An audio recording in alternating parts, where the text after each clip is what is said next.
ఒకానొక అడవిలో తులసి అనే పేరు గల పేద పిచ్చుక కూలి పనులు చేసుకుంటూ సాదుకున్న కొడుకు రవికాకితో కన్న కూతురు కీర్తి పిచ్చుకతో కలిసి జీవిస్తూ ఉంటుంది. ఓ రోజున బాగా ఆకలిగా ఉండడంతో తినాలని ప్లేట్లో అన్నం పెట్టుకుంది తులసి పిచ్చుక. కాని తినలేకపోయింది. పిల్లలు లేకుండా తినాలంటే ఏదోలా ఉంది. కొడుకు కూతురు కలిసి ఎక్కడ ఏ చిల్లర దొంగతనం చేస్తున్నారో, మళ్ళీ ఏ గొడవ ఇంటి వరకు తీసుకొస్తారో ఏంటో అని ఎదుగుతున్న తన పిల్లల గురించి తలచుకుంటూ ఉండగా ఒక చెట్టు మీద రవికాకి కీర్తి పిచ్చుక దొంగిలించిన మామిడికాయలు తింటూ ఉన్నాయి. అన్నయ్య, మిగిలిన మామిడికాయలు తీసుకుని ఇంటికెళ్దాం. వాటిని పచ్చడి పెట్టమని మమ్మీకి చెప్దాం. అలాగే చెల్లి, నువ్వెలా చెప్తే అలాగే. నా చెల్లి చెప్పిన తరువాత నేను చెయ్యకుండా ఉంటానా? ఉండను కదా.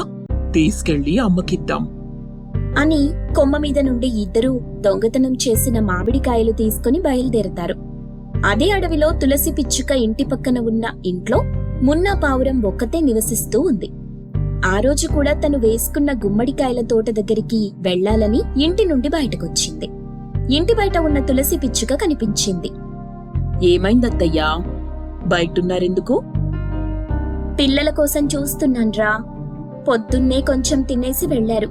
ఇంకా ఇంటికి రాలేదు.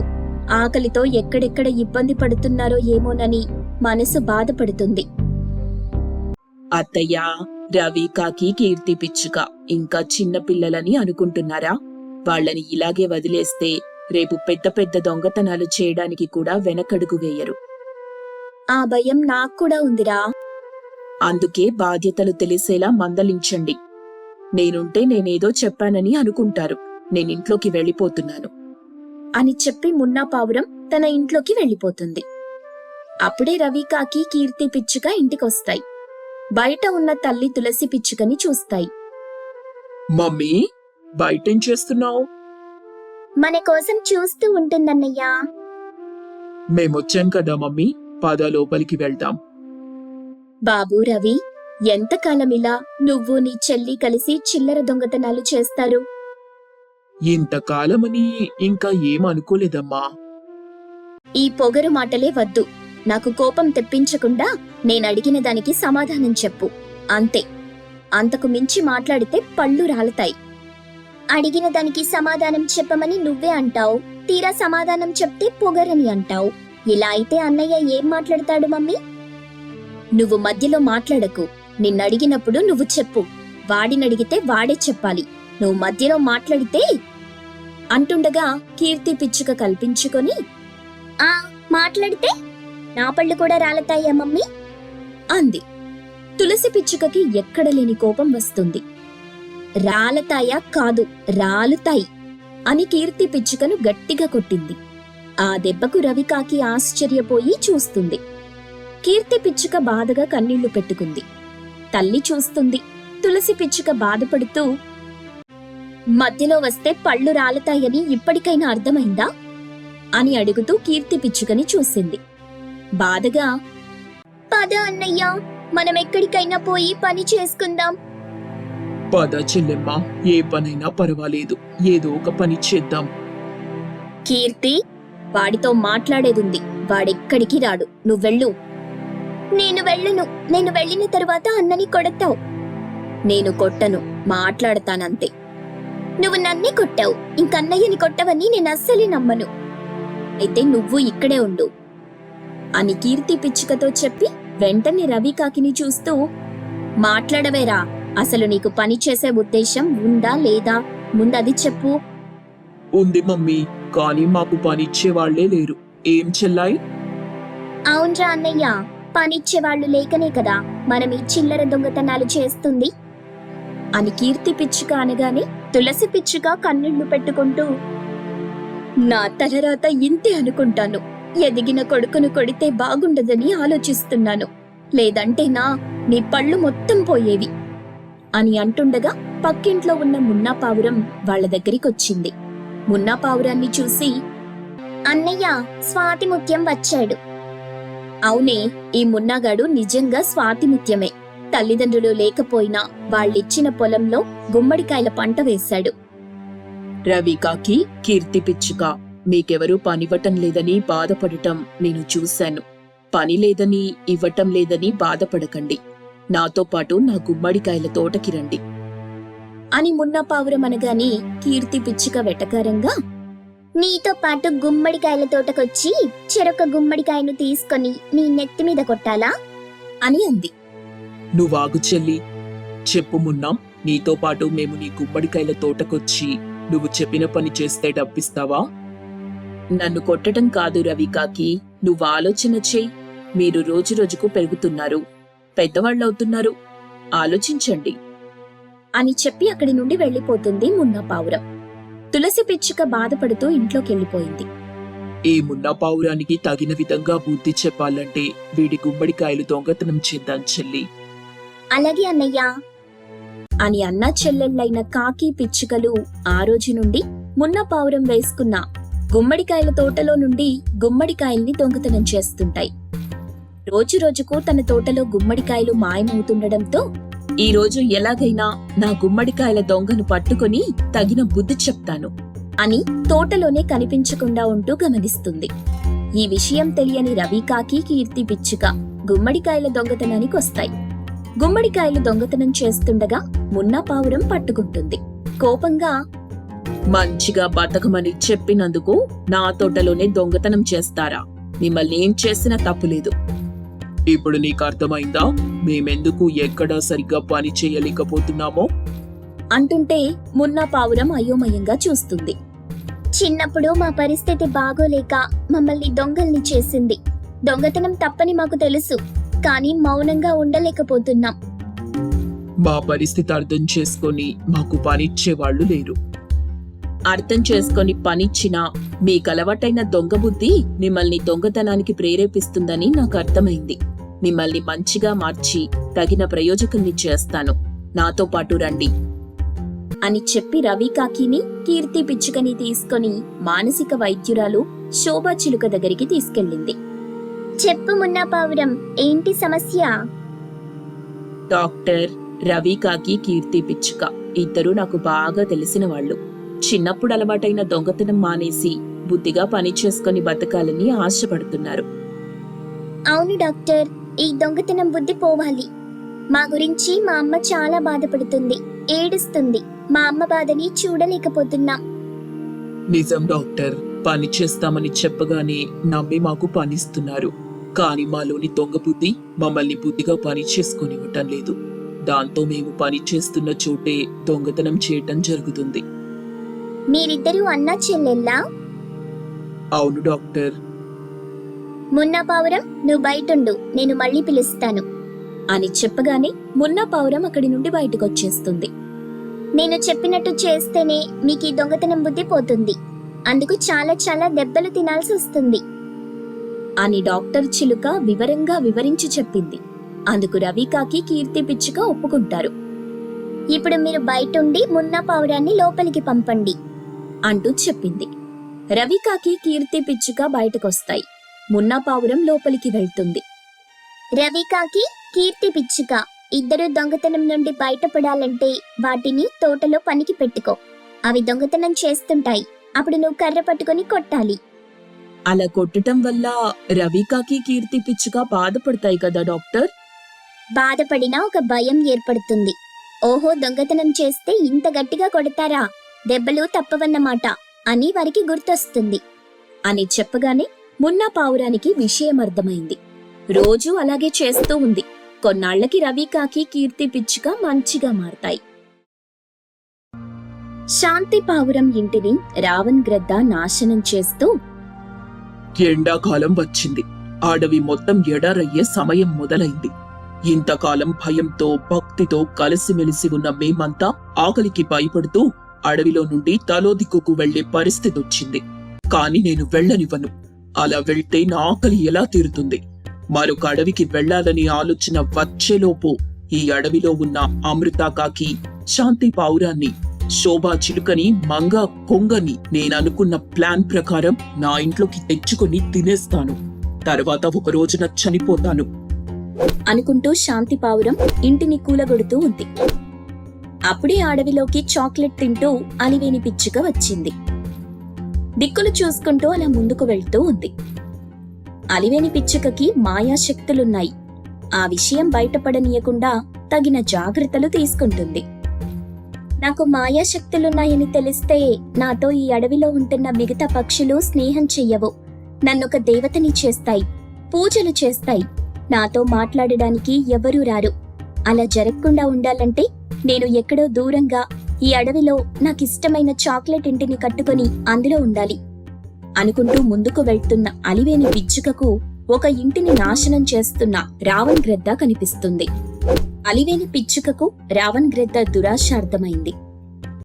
నీ దురాశ అర్థమైంది. నువ్వనుకున్నది కాకుండా నేను చేస్తాను కదా. ఇలా ఇల్లు నాశనం చేసి ఆ పక్షుల్ని నీ ఇంటికి తీసుకెళ్లి దాడి చేసి తినాలని అనుకుంటున్నావు. నేనది జరగనివ్వను అనుకుని అలివేని పిచ్చుక అనుకుంటూ ఉండగా ఇంటిని పూర్తిగా నాశనం చేసి, మొత్తానికి శాంతి పావురం ఇంటిని నాశనం చేశాను. అదొచ్చి తన ఇంటిని చూసి ఏడుస్తుంది. అప్పుడు నేను ఏమీ తెలియనట్టుగా వచ్చి ఓదార్పుగా నా ఇంటికి తీసుకొస్తాను. నా మిలి మింగేస్తాను అనుకుని అక్కడి నుండి వెళ్లిపోతుంది. అదంతా విన్న అలివేని పిచ్చుక ఆ ఇంటి దగ్గరికి వస్తుంది. ఆ ఇంటిని చూస్తుంది. నాకున్న మాయాశక్తితో ఈ ఇంటిని మామూలు ఇంటిలా మార్చగలను. కానీ నేనలా చెయ్యను. ఎవరు తీసుకున్న గోతిలో వాళ్లే పడాలి. అప్పుడే వాళ్ళకి బుద్ధొస్తుంది అనుకుని ఆ ఇంటి నుండి ముందుకు వెళ్లిపోతుంది. అప్పుడొక చెట్టు మీద బాధపడుతూ ఒంటరిగా ఉన్న శోభా చిలుక కనిపిస్తుంది. తన దగ్గరికి వెళ్తుంది. హలో, చాక్లెట్ కావాలా? వద్దు. ఆకలితో ఉండటం ఎందుకు చెప్పు. నేను అలివేనిని. ఈ అడవికి కొత్తగా వచ్చాను. ఒంటరిగా ఉన్న నువ్వు కనిపించావు. నేను ఆకలితో ఉన్నానని నీకెలా తెలుసు? ఏంటో నాకన్నీ అలా తెలిసిపోతుంటాయి. ముందుగా ఈ చాక్లెట్ తిను, కొంచెం ఆకలి తీరుతుంది. తర్వాత నీ బాధ గురించి మాట్లాడుకుందాం అని చెప్పి అలివేని పిచ్చుక ఒక చాక్లెట్ ఇస్తుంది. శోభా చిలుక ఆ చాక్లెట్ ని గబగబా తినేస్తుంది. ఎంత ఆకలిగా ఉన్నావు? ఎన్ని రోజులవుతుంది తిని? ఎండాకాలం కదా, అడవిలో ఆహారం దొరకదు. అదీ కాక ఆ రావణ్ గ్రద్ద నా ఇంటిని నాశనం చేసి నన్ను తినాలని చూస్తున్నాడు. ఎన్నో పన్నాగాలు కూడా పన్నాడు. నేను వాడికి చిక్కకుండా ఇలా తప్పించుకొని తిరుగుతున్నాను. నేనొచ్చాను కదా, ఏం కాదు. నా ఆకలి తీరింది. అలాగే మంగ ఆకలి కూడా తీర్చాలి. ఈ మంగ ఎవరు అని అలివేని పిచ్చుక అడగ్గానే కొంగ గురించి చెప్పి ఎండిపోయిన కొలను చూపిస్తూ బాధపడుతున్న మంగ కొంగ దగ్గరికి తీసుకొచ్చింది. అలివేని పిచ్చుకకి మంగ కొంగని పరిచయం చేసింది.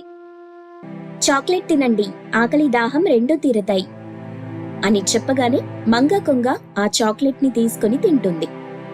కాసేపటి తరువాత ఆకలి దాహం తీరిన అనుభూతి కలగడంతో మంగ కొంగ సంతోషిస్తుంది. తన మనసు కుదుటపడిన తరువాత, ఇప్పుడు ఆ రావణ్ గ్రద్ద కన్ను శాంతి పావురం మీద పడింది. తెలుసు, నేను కళ్ళారా చూశాను. శోభ, ఎలాగైనా శాంతిని అమృతని కాపాడుకోవాలి. లేదంటే బాధపడద్దు, భయపడద్దు. ఇప్పుడు మనం అవెక్కడున్నాయో ఎలా ఉన్నాయో తెలుసుకోవాలి. పదండి అని చెప్పగానే అలివేని పిచ్చుకని తీసుకుని అలా ముందుకు వెళ్తుంటాయి మంగ కొంగ, శోభా చిలుక. సరిగ్గా అప్పుడే భయంతో వేగంగా ముందుకు వెళ్తున్న శాంతి పావురం వెనకాలే రావణ్ గ్రద్ద గులాబీ పువ్వు పట్టుకుని వెళ్తూ ఉంది. ఏ శాంతి, ఆగవే. ఆగి నేను చెప్పేది విను. అలా నన్ను చూసి భయపడి వెళ్తుంటే ఎలా చెప్పు? చేతిలో గులాబీ పువ్వు పట్టుకున్నా నువ్వేం చెప్తావో నేను ఊహించగలను. అయినా ఇదేం పాడుబుద్ధి రావనా? పాడుబుద్ధి కాదు శాంతి, ప్రణయ బుద్ధి. ఓ, ప్రణయం అంటే నీకు అర్థం కాకపోవచ్చు. అర్థమయ్యేలా చెప్పాలంటే పెళ్లి చేసుకునే బుద్ధన్నమాట అని రావణ్ గ్రద్ద చెప్పగానే శాంతి పావురం ఆశ్చర్యంగా ఒక చెట్టు కొమ్మ మీద వాలింది. రావణ్ గ్రద్ద కూడా అదే కొమ్మ మీద శాంతి పావురం పక్కన వాలింది. ఏంట్రా, నువ్వు నన్ను పెళ్లి చేసుకుంటావా? అవునే, చేసుకుంటాను. ఆ విషయం చెప్పాలని పువ్వుతో నీ దగ్గరికి వస్తుంటే నువ్వేమో భయపడి రాకెట్ కంటే వేగంగా వెళ్తున్నావు. నిన్ను చూస్తుంటేనే సగం ప్రాణం పోతుంది. ఇక నీతో పెళ్ళంటే వామ్మో, ఎందుకొచ్చిన జీవితంరా. ఆ నరకం నేను భరించలేను. నన్ను వదిలిపెట్టు. అలా అంటే ఎలాగే? నా ఆకారం చూస్తే భయం వేస్తుంది. కాదనట్లేదు. కాని నాతో స్నేహం చేస్తేనే కదా నా మనసేంటో తెలిసేది. నాతో మాట్లాడితేనే కదా నా మాట ఎలా ఉంటుందో అర్థమయ్యేది. నువ్వెన్ని చెప్పినా నేనిప్పుడు వినలేనురా. నాకు కొంచెం టైం కావాలి. ఇప్పటికిప్పుడు ఏదో ఒకటి చెప్పలేను. నీకు కావలసినంత టైం తీసుకొని బాగా ఆలోచించి పెళ్లి చేసుకుందామని చెప్పు. అది చాలు. నిన్నెంత ప్రేమగా చూసుకుంటానో చూడు. టైం ఇచ్చావు కదా, ఆలోచించుకొని చెప్తాను అని చెప్పి శాంతి పావురం అక్కడి నుండి వెళ్ళిపోతుంది. అలా వెళ్తున్న శాంతి పావురాన్ని చూస్తూ ఛా, పువ్వుతో వచ్చిన ప్లాన్ వర్కౌట్ కాలేదు. శాంతి పావురాన్ని తినాలని కోరిక ఎప్పుడు తీరుతుందో ఏంటో అని ఫీల్ అవుతుంటే అసలు విషయం తెలియక అమృత కాకి వచ్చి రావణ్ గ్రద్ద పక్కన వాలింది. కొంటెగా చూస్తూ, ఏ రావణా, నీ కంటికి నేను అందంగా కనిపించట్లేదా? నన్ను ప్రేమిస్తున్నానని, పెళ్లి చేసుకుంటానని ఎప్పుడూ నా వెంట పడటం లేదు అంటుంటే రావణ్ గ్రద్ద అమృత కాకిని చూస్తూ తనలో తాను, నా ఆకలి తీర్చుకోవడానికి నలుపుతో పనేముంది? మొత్తానికి నా ఆకలి తీరాలంతే. అది తెల్లని శాంతి పావురమైతే ఏంటి, నల్లని అమృతాకాకి అయితే ఏంటి? అనుకుని పైకి మాత్రం, నేనంటే నీకిష్టముందని ఎప్పుడూ చెప్పలేదు కదా అమృత. అమ్మాయిలన్నీ వివరంగా చెప్పలేరు రావణ. వాళ్ళ చూపులను బట్టి, చేష్టలను బట్టి మీ అబ్బాయిలే అర్థం చేసుకోవాలి. ష్యూర్ అమృత, ఇక నుండి అర్థం చేసుకుంటాను. ఈసారికి నన్ను మన్నించు. నేను నిన్ను పెళ్లి చేసుకుంటాను. నాతో వస్తావా? నువ్వు రమ్మంటే ఎక్కడికైనా వస్తాను రావణ అని అమృత కాకి చెప్పగానే రావణ్ గ్రద్ద చాలా సంతోషించింది. తనలో తాను, అమ్మయ్యా, ఎలాంటి నాటకం ఆడకుండానే అమృతాకాకి వచ్చి నా వలలో చిక్కింది. ఒక 2-3 రోజుల వరకు ఆహారం కోసం ఆలోచించాల్సిన అవసరం లేదు అని తీసుకెళ్తుండగా శోభ చిలుక వచ్చి అమృత కాకిని తీసుకెళ్తుంది. ఇక శాంతి పావురం నాశనమైన తన ఇంటిని చూస్తూ ఏడుస్తుంటే మంగ కొంగ వచ్చి ఓదార్పుగా అక్కడి నుండి తీసుకెళ్తుంది. అమృత కాకి, శాంతి పావురం, మంగ కొంగ, శోభ చిలుక చెప్పింది విని షాక్ అవుతాయి. ఇక అప్పటి నుండి రావణ్ గ్రద్దకి కనబడకుండా తిరుగుతూ అలివేని పిచ్చుక ఇచ్చే చాక్లెట్స్ తింటూ ఉంటాయి. ఒక రోజున చాక్లెట్స్ తింటూ రావణ్ గ్రద్దకి కనిపించాయి అన్ని పక్షులు. వాటి దగ్గరికి వచ్చింది రావణ్ గ్రద్ద. నాకు కనపడకుండా ఎన్నాళ్ళని దాక్కుని ఉంటారు? అయినా మీకు ఈ చాక్లెట్స్ ఎక్కడి నుండి వస్తున్నాయి? ఇంతకీ మీరంతా ఎక్కడుంటున్నారు? అది మాత్రం చెప్పం. దుర్మార్గుడా, నమ్మించి మోసం చేయాలని చూస్తావా? ఇందుకు తగిన ప్రతిఫలం అనుభవిస్తావు అని తలా ఒక మాట అనేసరికి రావణ్ గ్రద్దకి కోపం వచ్చింది. వాటి మీద దాడి చేయడానికి సిద్ధపడ్డాడు. అక్కడి నుండి భయం భయంగా అన్ని పక్షులు కలిసి ముందుకు వెళ్తూ అలివేని పిచ్చుక కోసం చూస్తుంటారు. అప్పుడు వాటికి ఆ అడవిలో ఒక చోట చాక్లెట్ ఇల్లు కనిపిస్తుంది. అన్ని పక్షులు ఆ ఇంటి దగ్గరికి వస్తాయి. ఆ ఇంట్లో అలివేని పిచ్చుక చాక్లెట్ తింటూ ఉంటుంది. వాటిని చూసి, భయపడకండి, ఇది నా చాక్లెట్ ఇల్లు. ఇక్కడ మీకు ఎలాంటి ప్రమాదము ఉండదు. ఆకలిగా దాహంగా ఉండదు అని చెప్పగానే ఏమాత్రం ఆలోచన లేకుండా అన్ని పక్షులు కలిసి పిచ్చుక చాక్లెట్ ఇంట్లోకి వెళ్తాయి. అప్పుడే అక్కడికి వచ్చిన రావణ్ గ్రద్దకి నో ఎంట్రీ ఉంటుంది. అది చూసి రావణ్ గ్రద్దకి మరింత కోపం వస్తుంది. ఎలాగైనా లోపలికి వెళ్లి వాటిని తినాలనుకుంటుంది. కానీ వీలు కాదు. ఇక అప్పటి నుండి అన్ని పక్షులు కలిసి పిచ్చుక చాక్లెట్ ఇంట్లో సురక్షితంగా ఉంటాయి.